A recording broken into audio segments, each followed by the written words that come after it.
Hello everyone, welcome to my channel. आज की इस वीडियो के अंदर हम जनरल एक्सप्लेनेशन का सेक्शन 40 टू 52A कवर करेंगे। ये जनरल एक्सप्लेनेशन का वीडियो नंबर 4 होगा। इससे पहले मैंने इसी सेम टॉपिक के ऊपर 3 वीडियो पहले अपलोड कर दी हैं और आईपीसी की मैंने अभी तक 5 वीडियो अपलोड कर दी हैं। और अगर आपने उन वीडियोज़ को अभी तक नहीं देखा है तो उसको आप जाकर आई बटन में जाकर देख सकते हैं। उसका लिंक मैं आई बटन में दे दूंगा। सो आगे प्रोसीड करते हैं। Indian penal code general explanation part 4, जो कि हम कवर करेंगे section 40 to 52A।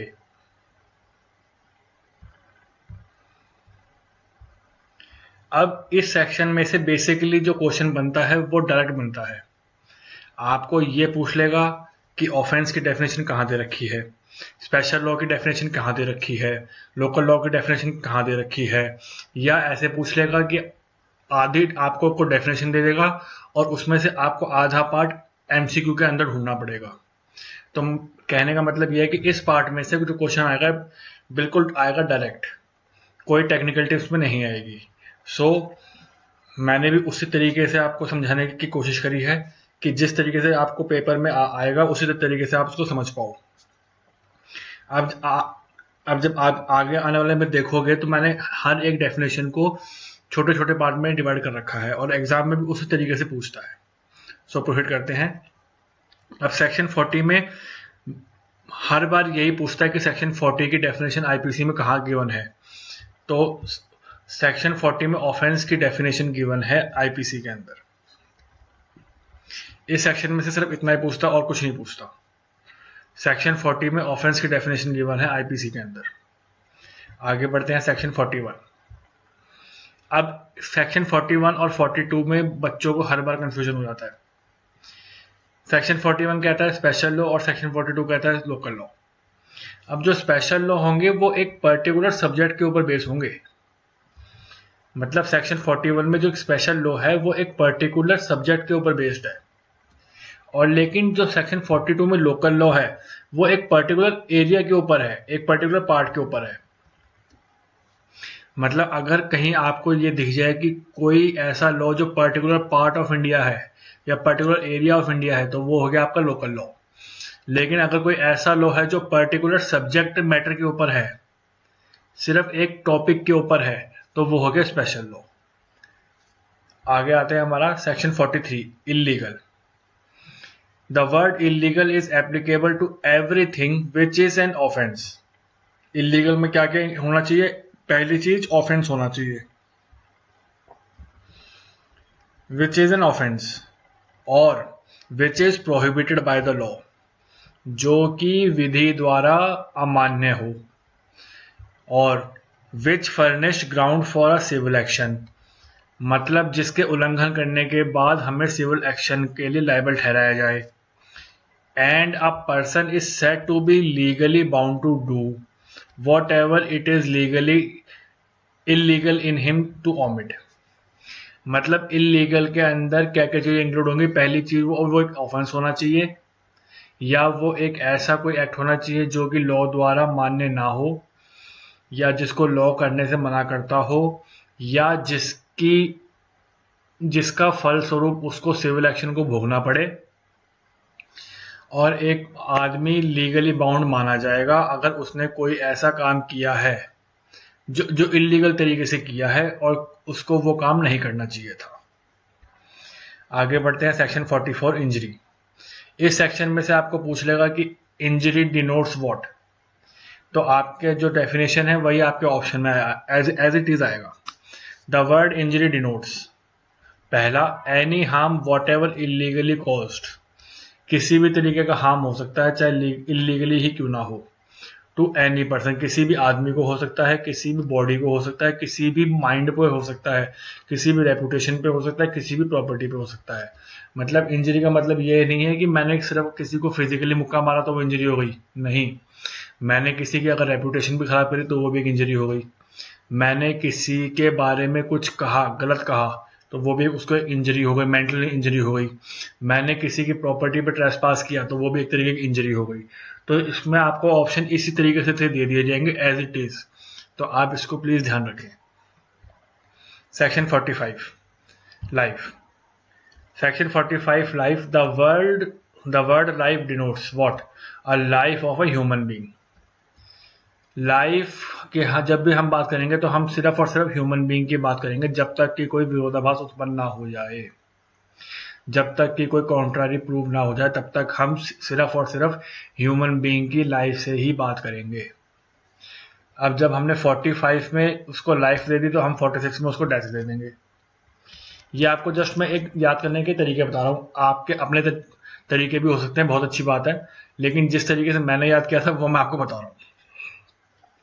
Section 46 death, the word death denotes the death of human being. Obvious बात है, जब किसी आदमी का लाइफ होगा, जब किसी ह्यूमन बीइंग का लाइफ होगा तो डेथ भी तो ह्यूमन बीइंग की होगी। और वही बात लिखी है, जब तक कि कोई कॉन्ट्ररी प्रूव ना हो जाए।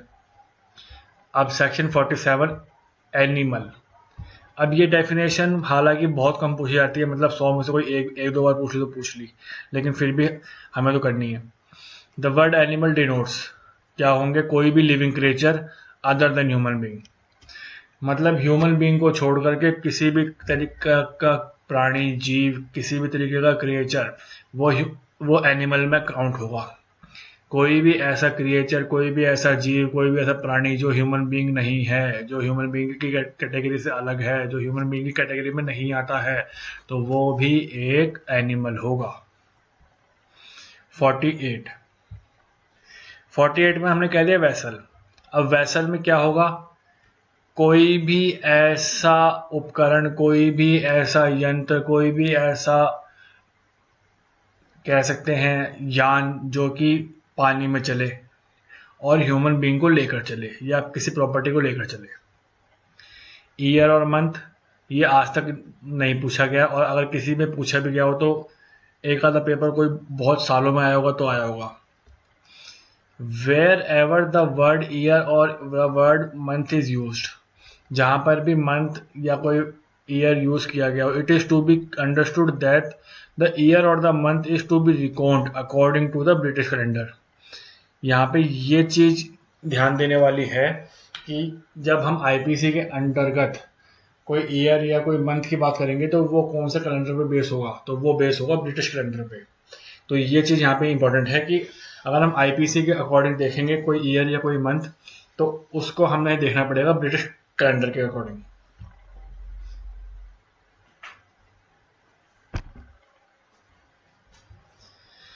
Section 50 section, the word section denote one of those portion of chapter of this code which are distinguished by prefixed numeral और figures। मतलब वही बात है, जब कोई हम सेक्शंस देखते हैं तो वो आईपीसी में डिफरेंट तरीके से बांटे गए होते हैं, चाहे न्यूमेरिकल फॉर्म्स में हो, चाहे फिगर्स में हो, चाहे किसी भी तरीके से हो। मतलब उन कोड्स का कैटेगराइजेशन सेक्शन माना जाएगा। सेक्शन 51 ओथ क्या इंक्लूड करेगा? Oath include the Solomon affirmation substituted by law for an oath. किसी ने शपथ ली, वो ओथ माना जाएगा। एनी डिक्लेरेशन रिक्वायर्ड और ऑथराइज्ड बाय लॉ, किसी भी तरीके की डिक्लेरेशन हो विधि द्वारा, वो मानी जाएगी। To be made before the public servant, जो कि एक पब्लिक सर्वेंट के सामने की जाएगी, ऐसे किसी और के सामने नहीं, या फिर किसी कोर्ट के सामने। सेक्शन 52 इंपॉर्टेंट डेफिनेशन है, बार बार पूछता है, गुड फेथ। अब हालांकि इसके अंदर ये डेफिनेशन दे रखी नेगेटिव सेंस में, लेकिन इसका सीधा सीधा मतलब यह है कि अगर हमने कोई ऐसा कार्य किया है जिसके हमें जो हम करते हुए हमने पूरा ध्यान रखा था, पूरी ड्यू केयर रखी थी, पूरी अटेंशन रखी थी, तो वो एक्ट गुड फेथ माना जाएगा। अगर हमने कोई ऐसा काम किया है जिसको करते हुए हमने प्रॉपर अटेंशन रखी थी, ड्यू केयर रखी थी, तो हम ये नहीं कह सकते कि ये काम गुड फेथ में नहीं हुआ है। Section 52A harbour. हार्बर का मतलब सीधा सीधा होता है मदद करना। अब इसके अंदर इसने एक्सेप्शन बता दी कि 157 और 130 को छोड़ करके अब अगर कोई वाइफ या कोई हस्बैंड ने भी आपसी में हार्बर किया है, अब हार्बर का मतलब क्या हुआ? रोटी कपड़ा मकान से हेल्प करना, पैसे से हेल्प करना, आर्म से हेल्प करना, या किसी भी तरीके से हेल्प करना। अब अगर हम किसी को हेल्प करते हैं तो वो हार्बरिंग में आता है। अब जब हार्बरिंग पढ़ेंगे तो उसका बहुत सारे प्रोविजन है, उसको मैं डिटेल में पढ़ाऊंगा। तो आज की इस वीडियो में हमने कवर किया है सेक्शन 40 से लेकर 52A तक। आई होप ये आपको वीडियो अच्छा लगा होगा। अगली वीडियो के अंदर हम शुरू करेंगे पनिशमेंट, और पनिशमेंट वाला पार्ट मैं 2 वीडियोस के अंदर कंप्लीट करवा दूंगा।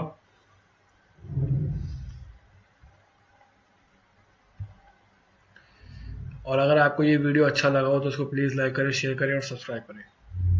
Thank you.